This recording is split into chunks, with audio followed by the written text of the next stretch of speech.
Hello, we're back on Smells Like 90s Rock. It's Sheila Hot Toddy and DJ Pork. We're just mourning the loss of Target and sponsor us and everything that it had to go through all this horrible tragedy. We are being facetious, just in case anybody is wondering. Yeah, no, it's exactly. It's all. I was getting ready to say Piggly Wiggly is coming out smelling clean in this, though.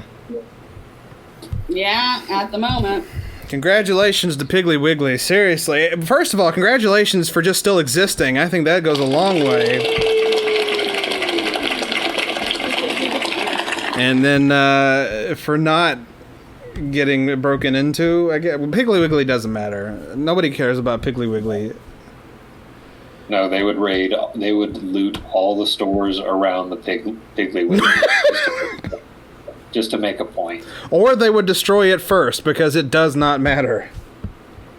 Yeah, there's but there's 3 in East Tennessee, so that's kind of amazing, because I thought that they had completely been, just eradicated and bought out. No, they are still very much a thing. Mom and Pop owned Piggly Wigglies. Well, as I said earlier, the company that owned them no longer owns them, so,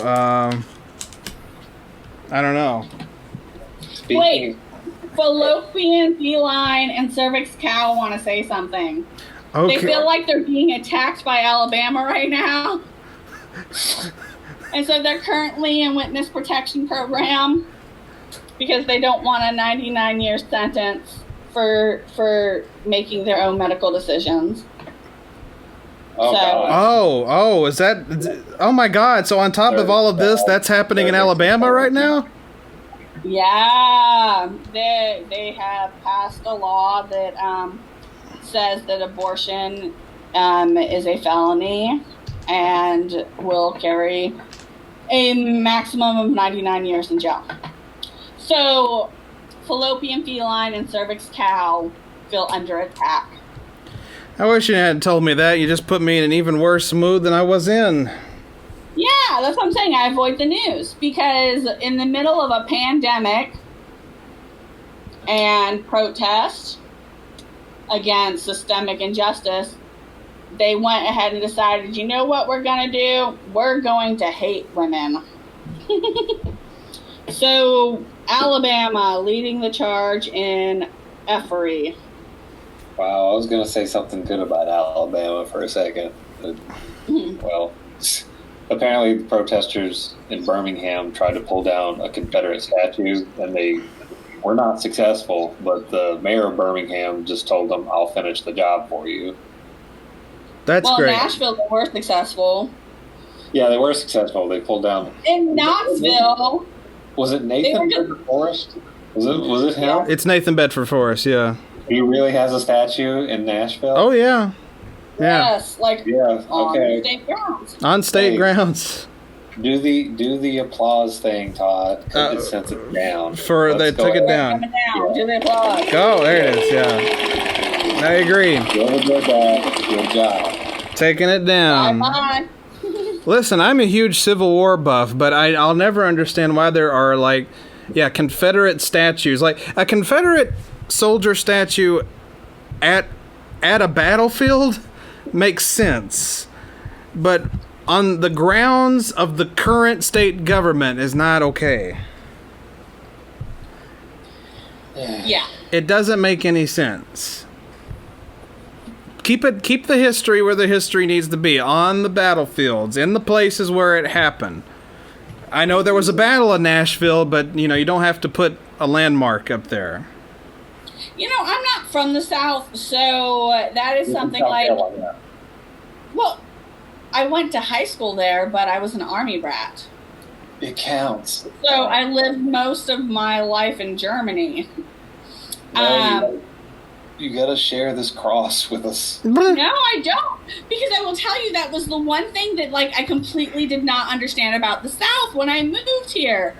Was the love of the Confederacy, because I was not raised with the narrative that is taught in Southern schools. So we learned that the South were traitors, and thank God the North won. And so to come and moved to South Carolina where they had the Confederate flag flying on the state house, it blew my mind. Like, I did not understand what was happening. But it's just a symbol of states' rights. I think I got Go ahead. No, I never heard that argument until I moved to the South. Right. No, it's Never all heard that. it's all horse crap. Look, I mean, you know, I acknowledge the Confederate flag because it was in the Civil War. After the Civil War, I no longer acknowledge it, you know, because that time is over. Mm-mm. You acknowledge it in a historical sense, and then you move on. But you don't keep... Well, go ahead. We still don't fly, like, you know, the flag that only had, like, 48 stars. Right. We don't... Alaska and Hawaii joined the Union. We don't fly Britain's flag. We're our own country. But we were once owned by Britain. So, you know, when one flag is done, you move on. Yes. Sure did. I just, you know... And this is coming from an extreme Civil War buff whose favorite one of his all-time favorite films is Gettysburg. I have a Gettysburg poster in my house. Yeah, but that's like promoting the North. But it is. They won. Is it not? Oh yeah, well the North won Gettysburg. But in the movie you get both, they go back and forth between what's happening on the South's end of the battle and the North's end of the battle. And it, goes back and forth. But yeah, Gettysburg, and I love the film Gods and Generals, and movies like Glory and frickin' what else? What else am I thinking here? What was the one that just came out a few years ago? Had Matthew McConaughey. I can't even remember. Django Unchained? No, that's not that. First of all, that didn't take place during the Civil War. That was pre-Civil War. But that's not the one I'm thinking. It's the one with... Huh? Free State of Jones. That's Matthew That's McConaughey. it. Free State of Jones with Matthew McConaughey. Yeah, there was that one. There's a whole lot of them. But I love learning about the Civil War. But the biggest thing that I took away from learning about the Civil War is that the South lost and we got to move on. Sure Yes. do. I think I got pretty lucky with how I was taught the Civil War in school, because I'm from the Tri-City area, and it was actually, and I think it was pro-Union during the Civil War, so they actually emphasized in our schools that how terrible slavery was. Yeah. Well, believe it. I remember in fifth grade, we were doing a history lesson, and we decided to watch a short film, but it was kind of designed for kids. Yeah. So, the premise of it was they have, this black character, go back in time. And so it starts off with kind of, hokey like that. Okay. But, I mean, it's him, getting beaten with a whip. I mean, it's horrifying to watch. Well, I mean, not oh, my goodness. Give him, one lash. And, I mean, that was enough, though. I mean, it was... Jesus of Christ! Did they follow it up? Did they follow it up with kids music? Boing, doo doo doo doo doo. Yeah, I know. Did the Teletubby son come out?